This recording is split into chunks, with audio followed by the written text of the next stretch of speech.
भगवते वासुदेवाय नमः।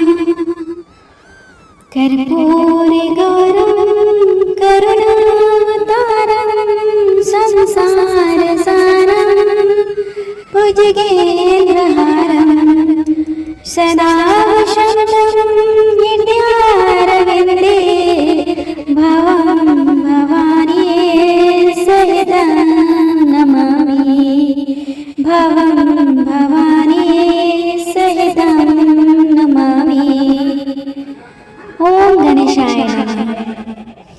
नमस्कार भक्तजनों, आप सभी को आपके इस अपने YouTube चैनल शिव शक्ति पर हार्दिक स्वागत है। आज हम इस वीडियो में सुनेंगे श्रावण मास में अधिक मास के सोमवार व्रत की कथा।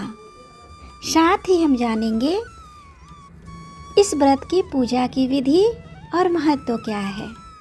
भक्तजनों, आप लोगों से अनुरोध है, कृपया कर इस कथा को पूरे भक्ति भाव और पूरे ध्यान से भगवान शंकर के चरणों में ध्यान रख के इसको सुने, ताकि इस व्रत कथा के श्रवण से मिलने वाले पुण्य फल की आपको प्राप्ति हो और भगवान शिव की कृपा से आपके जीवन के जन्मों जन्मों के सारे पाप खत्म हो जाए और मनवांछित कामना की पूर्ति हो।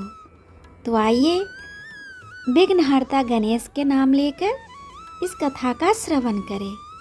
भक्तजनों, जैसा कि आप जानते हैं, सोमवार का दिन शंकर भगवान को ही समर्पित है और आज के दिन भक्त भोलेनाथ को प्रसन्न करने के लिए विशेष पूजा और अर्चना करते हैं। कुछ लोग आज के दिन व्रत भी रखते हैं ताकि शिव की विशेष कृपा प्राप्त की जा सके। भक्तजनों, बाबा भोलेनाथ के आशीर्वाद के लिए आप भी इस व्रत को कर सकते हैं और शिव व्रत कथा को पढ़कर या सुनकर इस उपवास का पूरा फल की प्राप्ति कर सकते हैं। भक्तजनों, नारद पुराण के अनुसार सोमवार व्रत में व्यक्ति को स्नान करके शिव जी को जल और बेलपत्र चढ़ाना चाहिए और शिव गौरी की पूजा करनी चाहिए। शिव पूजा के बाद सोमवार व्रत कथा सुननी चाहिए। इसके बाद केवल एक समय ही भोजन करना चाहिए। साधारण रूप से सोमवार व्रत के दिन तीसरे तक ही होता है, मतलब शाम तक रखा जाता है। सोमवार व्रत 3 प्रकार का होता है: प्रति सोमवार व्रत, सौम्य प्रदोष व्रत और 16 सोमवार का व्रत। इन सभी व्रतों के लिए एक ही विधि होती है। भक्तजनों, आइए अब हम सोमवार व्रत की कथा का रसपान करें। एक समय की बात है, किसी नगर में एक साहूकार रहता था। उसके घर में धन की कोई भी कमी नहीं थी, लेकिन उसकी कोई संतान नहीं थी। इस कारण वह बहुत ही दुखी था। पुत्र प्राप्ति के लिए वह प्रत्येक सोमवार व्रत रखता था और पूरी श्रद्धा के साथ शिव मंदिर में जाकर भगवान शिव का और पार्वती की पूजा किया करता था। भक्तजनों, उसकी भक्ति देखकर एक दिन माँ पार्वती प्रसन्न हो गई और भगवान शिव से उस साहूकार की मनोकामना पूर्ण करने का आग्रह किया।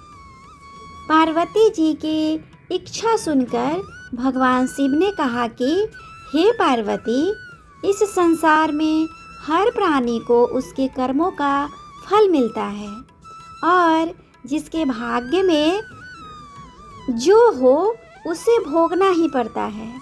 लेकिन पार्वती जी ने साहूकार की भक्ति का मान रखने के लिए उसकी मनोकामना पूर्ण करने की इच्छा जताई। माता पार्वती के आग्रह पर शिवजी ने साहूकार को पुत्र प्राप्ति का वरदान दिया, लेकिन साथ ही यह भी कहा कि उसके बालक की आयु केवल 12 वर्ष की होगी।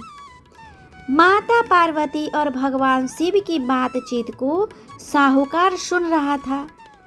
उसे न तो इस बात की खुशी थी और ना ही दुख। वह पहले की भांति शिवजी की पूजा करता था। कुछ समय के बाद साहूकार के घर एक पुत्र का जन्म हुआ।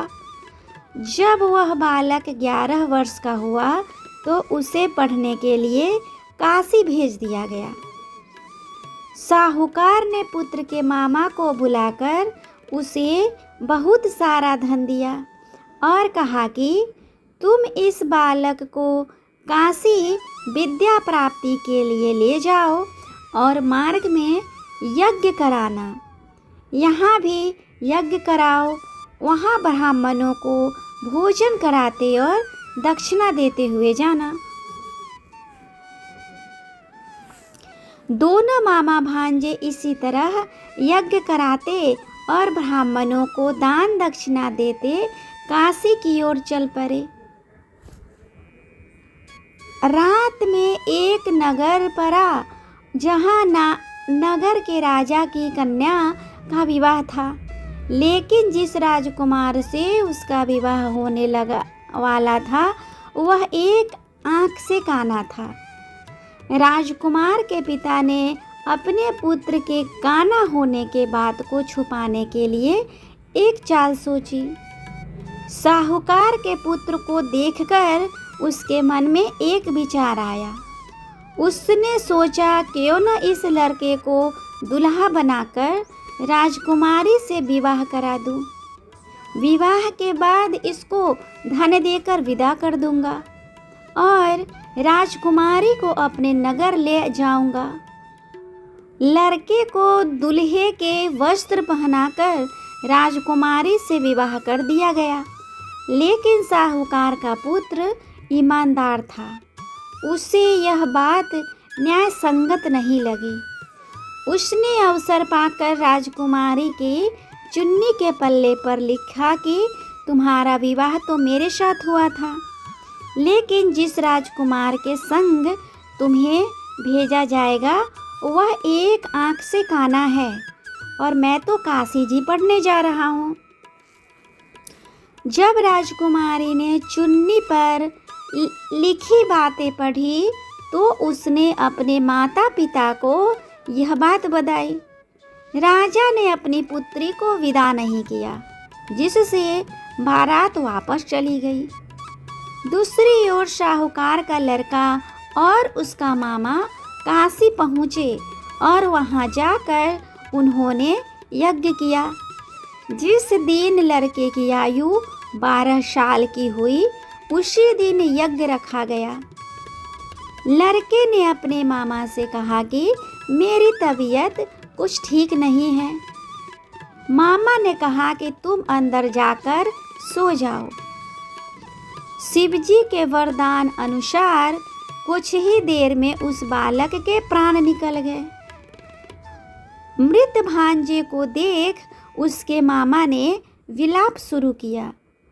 संयोगवश उसी समय शिवजी और माता पार्वती उधर से जा रहे थे। पार्वती ने भगवान से कहा, स्वामी, मुझे इसके रोने के स्वर सहन नहीं हो रहा है।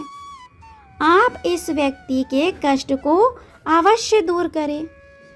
और शिवजी मृत बालक के समीप गए तो वह बोले कि यह उसी साहूकार का पुत्र है जिसे मैंने 12 वर्ष की आयु का वरदान दिया है। अब इसकी आयु पूरी हो चुकी है। लेकिन मातृभाव से विभोर माता पार्वती ने कहा कि हे महादेव, आप इस बालक को और आयु देने की कृपा करें, अन्यथा इसके वियोग में इसके माता पिता भी तड़प तड़प कर मर जाएंगे। माता पार्वती के आग्रह पर भगवान शिव ने उसे लड़के को जीवित होने का वरदान दिया। शिव जी की कृपा से वह लड़का जीवित हो गया। शिक्षा प्राप्त करके लड़का मामा के साथ अपने नगर की ओर चल दिया। दोनों चलते हुए उसी नगर में पहुँचे जहाँ उसका विवाह हुआ था। उस नगर में भी उन्होंने यज्ञ का आयोजन किया। उस लड़के के ससुर ने उसे पहचान लिया और महल में ले जाकर उसकी खातिरदारी की और अपनी पुत्री का विदा किया। इधर साहूकार और उसकी पत्नी भूखे प्यासे रहकर बेटे की प्रतीक्षा कर रहे थे। उन्होंने प्रण कर रखा था कि यदि उन्होंने अपने बेटे के मृत्यु का समाचार मिला तो वह भी प्राण दे देंगे, परंतु अपने बेटे के जीवित होने का समाचार पाकर वह बेहद प्रसन्न हुआ। उसी रात भगवान शिव ने व्यापारी के स्वप्न में आकर कहा, हे सृष्टि, मैंने तेरे सोमवार के व्रत करने और व्रत कथा सुनने से प्रसन्न होकर तेरे पुत्र को लंबी आयु प्रदान की है। इसी प्रकार जो कोई सोमवार व्रत करता है तथा कथा को सुनता है और पढ़ता है, उसके सभी दुख दूर होते हैं और समस्त मनोकामनाएं पूर्ण होती है। इस तरह भगवान शिव के सोमवार व्रत की कथा पूर्ण हुआ। भक्तजनों, ये व्रत कथा आपको कैसा लगा प्लीज़ कमेंट करके बताएं, और अगर अच्छा लगा हो तो मेरे वीडियो को लाइक और शेयर करें। साथ ही मेरे चैनल को भी सब्सक्राइब कर ले और बेल आइकन को भी दबा ले, ताकि जब भी मैं इस तरह का वीडियो अपलोड करूं उसका नोटिफिकेशन सबसे पहले आपको मिले। भक्तजनों, यदि आप सावन मास के इस विशेष शुभ अवसर पर शिव महापुराण का कथा सुनना चाहे तो उसका हर दिन वीडियो मेरे चैनल पे अपलोड होता है, उसको आप सुन सकते हैं। साथ ही इस सावन मास में होने वाले अधिक मास, जिसे मल मास और पुरुषोत्तम मास भी कहते हैं, इस मास का महात्म कथा सुनाया जाता है। यदि आप चाहें तो उसे भी सुन सकते हैं। तब तक के लिए भगवान शिव आप सभी पे अपनी कृपा बनाए रखे। ओम नमः शिवाय, ओम नमः शिवाय, श्री शिवाय नमस्तुभ्यं।